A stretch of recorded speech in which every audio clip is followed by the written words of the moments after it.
오늘은 아비멜렉입니다. 아비멜렉인데요. 아비멜렉을 살펴보기 전에 먼저 이 기드온의 그 뒷이야기를 먼저 말씀드리고 이어서 아비멜렉 보도록 하겠습니다. 기드온과 함께한 300명의 그 군사들을 통해서 하나님께서 그 미디안 족속들을 물리치도록 은혜를 베풀어 주셨죠. 그래서 이스라엘에게 승리와 자유를 허락해 주셨습니다. 그때 이스라엘 사람들이 기드온에게 와서 우리를 다스릴 왕이 되어 달라, 그리고 당신과 당신의 자녀들도 이어서 우리를 다스려 달라고 그렇게 요청을 합니다. 왕이 되어 달라는 요청을 했는데 기드온은 그럴 수는 없는 일이라고, 내가 무엇이 간데 당신들을 다스리겠느냐, 하나님께서 오직 하나님만이 당신들을 다스릴 왕이다, 이렇게 하면서 정중히 사양을 합니다. 이러한 점은 기드온이 나 아니면 안 된다고 하는 그런 의식이, 사실 정황상 사람은 연약하기 때문에 그런 교만한 마음이 들어갈 수 있지만 기드온은 그 사양함을 통해서 하나님 앞에서 무엇이 옳은지 그것을 최소한 그 부분을 분별하고 또 자기의 위치를 아는 겸손한 면이 있음을 우리가 알게 되는 그런 대목입니다. 그런데 기드온이 그들에게 한 가지 요청을 합니다. 내가 다스리지 않는 대신에 그 무리들이 미디안 사람들에게서 탈취한 귀고리들을 모아서 내게 그를 달라 요청을 하죠. 미디안 사람들은 이스마엘 계통의 사람들이라 장신구를 굉장히 좋아했습니다. 그래서 남자든 여자든 뭐 귀에도 걸고 또 목에도 걸고 이렇게 막 이렇게 걸었어요. 그래서 모든 남자들이 귀에 금 귀고리를 다 하고 다녔는데 그것을 다 이제 모아서 이스라엘 백성들이 기꺼이 기드온에게 그것을 주었죠. 기쁜 마음으로 당연히 주었겠죠. 그 공이 얼마나 큽니까? 기드온의 공이요. 그 앞에 보니까 그 무게가 1700세겔이나 되었는데 무게가 20kg 정도 되는 그런 금의 무게가 되었습니다. 이것은 전리품을 통한 일종의 또 승리 수당이고, 또 왕이 되지 않는 대신에 또 먹고 살아야 될 거 아니냐, 어떤 그 은퇴금 그런 명목도 되겠죠. 이것까지는 이해가 됩니다. 그런데 기드온이 그것을 뭘 했는가 하면은 하필 에봇을 만들어서 자기의 성읍에 두었는데 그것이 이스라엘을 타락시키는 계기가 되었다라는 거예요. 사사기 8장 27절 말씀 보시면 같이 읽겠습니다. 시작. 기드온이 그 금으로 에봇 하나를 만들어 자기 성읍 오브라에 두었더니 온 이스라엘이 그것을 음란하게 위함으로 그것이 기드온과 그의 집에 올무가 되니라. 에봇이 뭐냐면요, 그 대제사장의 소지품인데요. 대제사장이 에봇을 통해서 하나님의 뜻을 알아보곤 했어요. 그래서 기드온이 에봇을 만든 목적은, 자기가 대제사장이 아니잖아요. 그러니까 제사장 그 역할을 하고 싶었던 것 같아요. 제사장의 역할. 그리고 대제사장에게 가서 뜻을 구하려면은 실로라고 하는 곳에 가야 되네. 그 당시에 사사시대는 실로라는 곳에 하나님의 궤가 있었기 때문에 대제사장이 그 성막 가운데 있었죠. 그런데 실로까지 굳이 갈 필요 없이 대제사장이 어차피 에봇을 가지고 하나님의 뜻을 구하니까 나도 더 이양 더 좋은 거, 값비싼 금으로 에봇을 만들어서 그렇게 하나님의 뜻을 구하면 훨씬 더 낫지 않겠나, 그렇게 생각을 한 것으로 추측할 수 있습니다. 원래 대제사장의 에봇은 이게 황금 덩어리를 만드는 것이 아니라 여러 가지 그 색깔 있는 실을 가지고 술을 놓아서 천으로 하고, 그 위에 이스라엘 12지파를 상징하는 12보석을 그 위에 하고, 그리고 어깨 위에 또 이렇게 우림과 둠밈이라고 하는 그것을 두 개의 보석을 달아서 하나님의 뜻을 그 대제사장이 여쭤보고 또 응답을 받고 했는데, 기드온이 대제사장의 에봇을 동일한 방식으로 만든 게 아니라 금으로 만든 거예요. 그러니까 일종의 짝퉁 에봇이죠. 왜 그랬는지 진짜 이해가 안 가죠. 근데 기드온이 이랬다는 거예요. 그러니까 어떤 그 정치적인 면에 있어서는 선을 넘진 않았는데, 이게 사사시대 때 하나님이 오직 왕이시다라는 것을 하지 않았는데, 스스로 안에 있는 그 욕망의 실현이 종교적인 것을 통해서 그렇게 드러나게 된 것이죠. 그래서 기드온이 군인으로서의 자리에서 이제 제사장은 아닌데 제사장 비스무리하게 영적인 지도자의 역할을 하려고 그렇게 했던 것입니다. 그래서 그것이 그 자신에게도 올무가 되고, 이스라엘 백성들이 그것을 에봇을 이제 하나님 섬기듯이, 어떤 이 귀신 섬기듯이 그렇게 한 거죠. 우상이 된 거예요. 그것이 이스라엘 전체에게 올무가 된 것입니다. 우리 교회는 뭐 아무도 그런 분이 계시지 않지만, 다른 교회는 평신도 중에서 이제 어느 날 갑자기 기도를 많이 하다가 스스로 은혜를 받고 나서 소명도 없고 신학도 하지 않았는데도 스스로 이제 설교자의 역할을 하려고 한다거나, 또 스스로 어떤 선지자 노릇을 하려고 해서 교회 내 무리를 일으키는 그런 사람도 가끔 있습니다. 그러면 안 되죠. 자기의 위치를, 하나님께서 맡기신 자기의 위치를 지켜야 하는 것이죠. 그리고 기드온에게는 수십 명의 아내가 있었고요. 그로 인한 아들들만 70명이 있었어요. 그러니까 딸들까지 포함하면은 이제 100명도 넘게 자식들이 있었죠. 거의 나는 왕이 될 수 없다라고 하지만 이 왕처럼 살았다는 거예요. 예. 왕은 사양을 했는데 실제의 삶은 종교적으로 뭔가 제사장 역할을 하려고 했고, 그리고 왕은 아니라고 했지만 그의 삶은 왕인가 하는 생각이 들죠. 왜냐하면 수십 명의 아내를 거느리고 100명이 넘는 자식들을 먹여 살리려면 대단한 어떤 사회적인 위치와 경제적인 부가 동원이 되지 않고서는 고대 사회 속에서는 불가능한 일이지 않습니까? 그러니까 그와 같은 지위들을 기드온이 누렸던 것이죠. 이것이 기드온의 신앙적인 면과 사생활이 참 그 아름답고 멋진 성공 이후에 그의 삶이 불행하게도 절제가 없었다는 것을 말하는 것입니다. 우리의 삶도 하나님의 통제 아래에 있을 때에만 아름다울 수 있습니다. 선을 넘어서는 순간, 그 통제에서 벗어나는 순간, 성령 없이 자기의 욕망을 마음껏 펼치려고 할 때 영혼의 타락과 파멸을 맞이할 수밖에 없는 것이죠. 근데 하나님께서는 기드온에게 은혜를 베풀어 주셨어요. 그래서 그가 그와 같은 무절제함이 있음에도 불구하고 그가 있는 동안에 40년 동안에 이스라엘에게 평안의 시대를 허락해 주셨습니다. 그런데 그가 죽고 나서 이스라엘은 더욱더 타락이 극심해졌고요.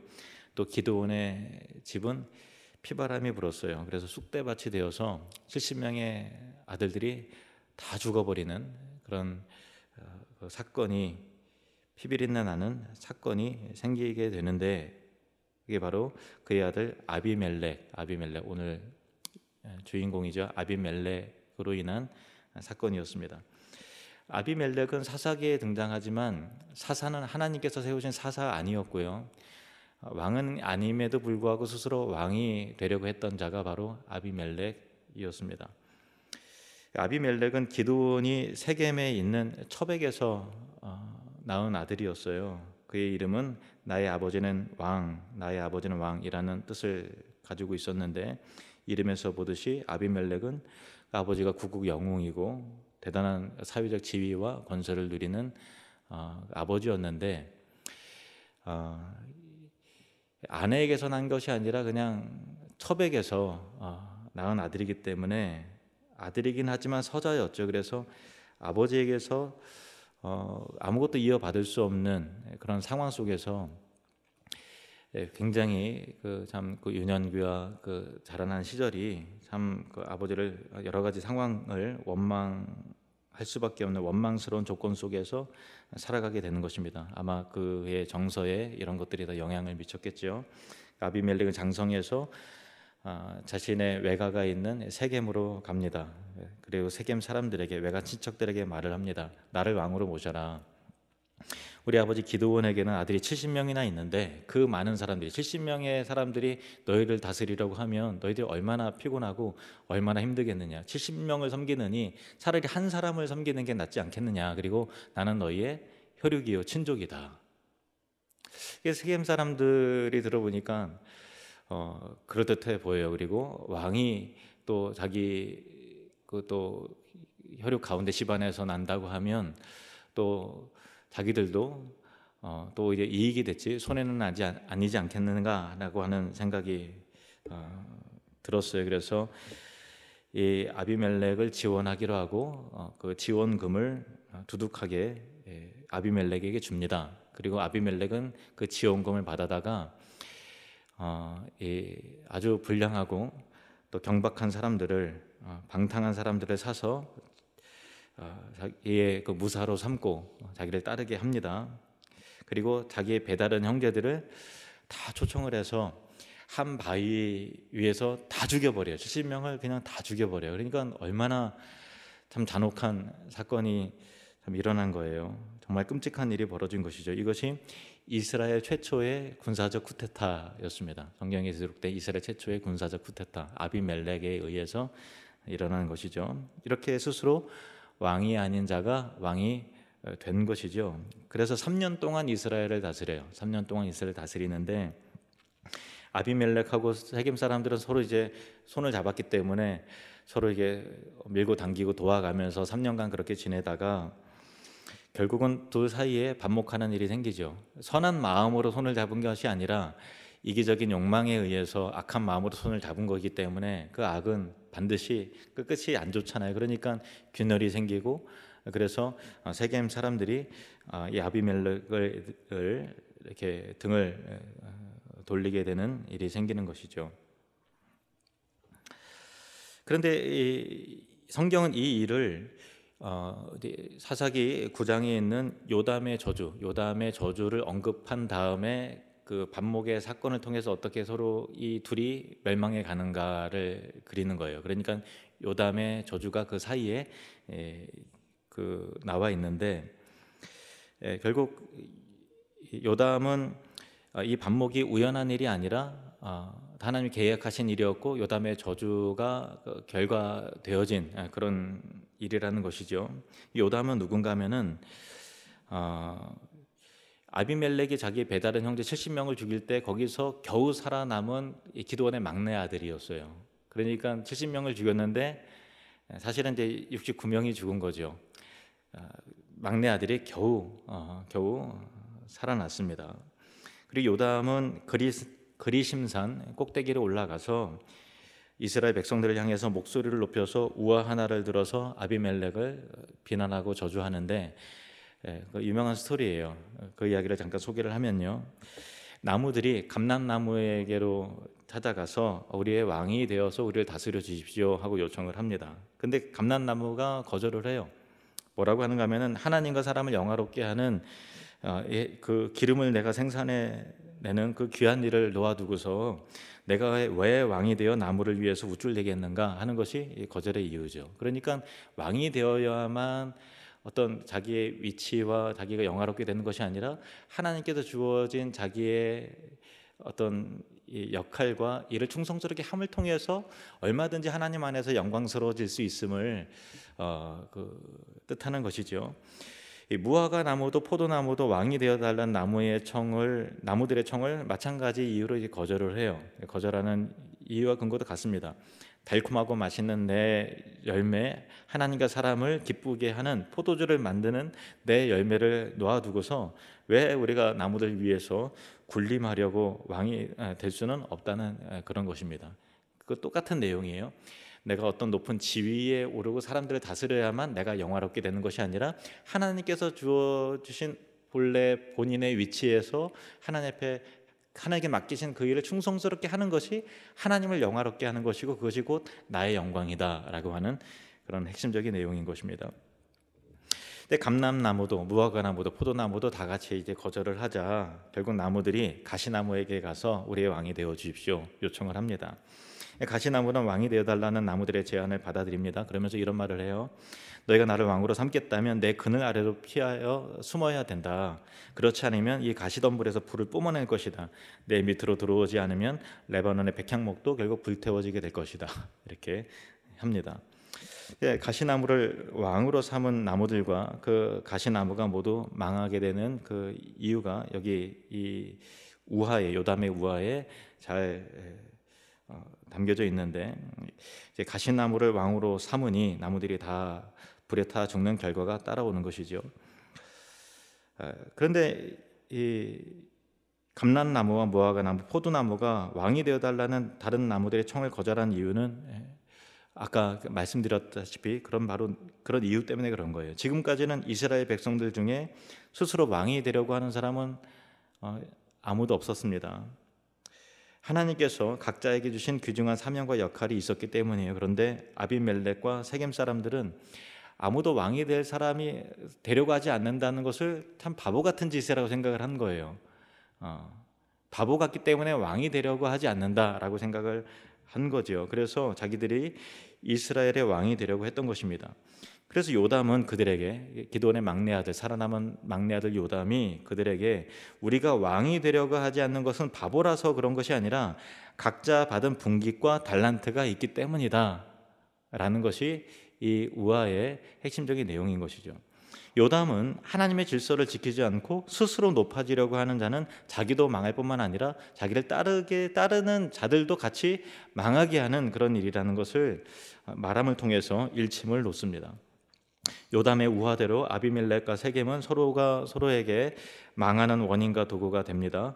둘이 불화하게 되자 세겜은 아비멜렉을 배반하고요. 그러자 아비멜렉이 세겜으로 쳐들어가는데 세겜 사람들이 이 요새의 피해 숨었습니다.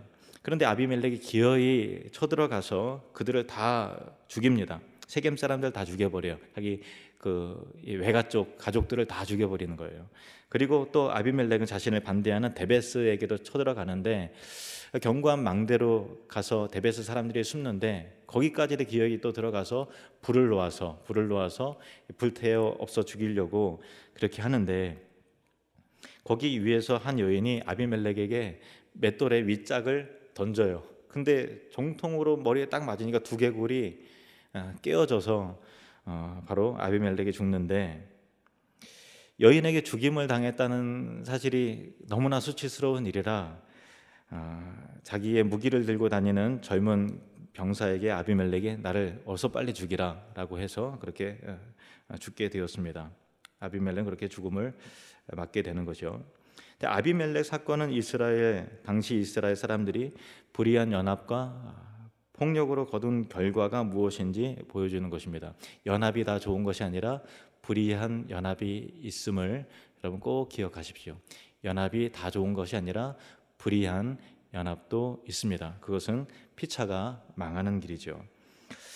아비멜렉은 왕이 아닌 자가 스스로 왕이 되려 했던 자의 비극인데, 요담의 우화를 통해서 살펴본 대로 감람나무 또 무화과나무와 포도나무처럼 스스로 높이지 않아도 하나님께서 정해주신 위치에서 최선을 다하며 신실한 자세로 충성스럽게 주신 달란트를 발휘하면서 살아가는 것이 하나님께 영광이요 또 우리에게도 기쁨이요 또 하나님께서 또 하나님 앞에 귀중히 여김을 받는 아름다운 삶이다라는 것이 이 말씀을 통해서 우리가 확인할 수 있는 것입니다. 근데 아까 처음에 이제 아비멜렉을 살펴보기 전에 기드온의 말년의 모습을 보았잖아요. 이게 이 부분하고 연결이 돼요. 왜냐하면 기드온의 말년의 모습은 이 가시나무의 그 욕망과 동시에 또 하나님 앞에서 이거는 안 돼 하고 자기 절제하는 어떤 포도나무나 감람나무의 겸손함 두 가지가 이 기드온 내면 안에 두 개가 동시에 다 있는 거예요. 나는 왕이 될 수 없어요. 당신들을 다스릴 이는 오직 하나님이시오. 이 부분은 참 우리 신자들이 본받아야 될 참 중요한 신앙 고백이지요. 그런데 우리가 이렇게 멘트는 그럴듯하게 하고 또 교회에서나 참 그리스도를 본받을 마음으로 겸손하게 하지만 우리 안에 또 다른 숨은 욕망이 있음을 우리는 알고 있지 않습니까? 그것이 기도원에게서 그런 부분이 드러나는 거예요. 이건 안 돼 라고 절제했지만 그 욕망이 엉뚱한 데서 튀어나오는 거예요. 그 교만함과 그 욕망이 이것은 이런 부분은 성공했는데 그러나 이런 거는 괜찮겠지 하면서 했다가 이제 제사장 노릇을 하려고 그러고 왕은 아니지만 왕처럼 그렇게 무절제한 삶을 살아갔던 그런 모습이 어쩌면 우리 신자들의 어떤 그 내면 안에 숨겨져 있는 그런 어두운 면은 아닌가. 우리가 그것까지도 살펴봐야겠죠. 우리가 가시나무도 아니고 또 아비멜렉과 같이 스스로 왕이 되려는 자는 아니지만, 공식적으로는 왕은 아니지만 여전히 왕 노릇을 하고 싶어서 어떤 방식으로 비공식적으로라도 왕이 되려고 하는 그런 어떤 그 기드온의 연약한 모습이 바로 저와 여러분의 어떤 어두움이 투영되는 그런 것은 아닙니까? 우리가 이 교만한 성향과 무절제함이 다른 쪽에서 얼마든지도 튀어나올 수 있다라는 것을 우리가 인정을 해야 합니다. 중요한 것은 우리의 생각과 의식과 삶이 하나님의 지속적인 통제 아래에 있어야 된다라는 것입니다. 그러지 않으면 우리는 공식적으로 내가 왕이하지 않지만 왕과 비스무리하게, 제사장도 아니지만 제사장 노릇을 하려고 그러고 하는 그러한, 물론 우리가 하나님 앞에 왕 같은 제사장이지만 이 문맥적으로 드리는 말씀이에요. 그런 연약함이 있다라는 것을 스스로 깨닫고 우리의 생각과 의식과 삶이 하나님의 통제 아래 있어야 될 줄로 믿습니다. 십자가의 은혜 속에서 나를 온전히 잠그지 않으면 얼마든지 우리는 기드온과 같이 그렇게 넘어질 수가 있고 교만해질 수가 있고, 얼마든지 우리는 무절제 할 수 있다라는 것을, 자기의 연약함을 인정하고 하나님의 통제 아래, 십자가 복음 아래 무릎 꿇으시는 저와 여러분이 되시기를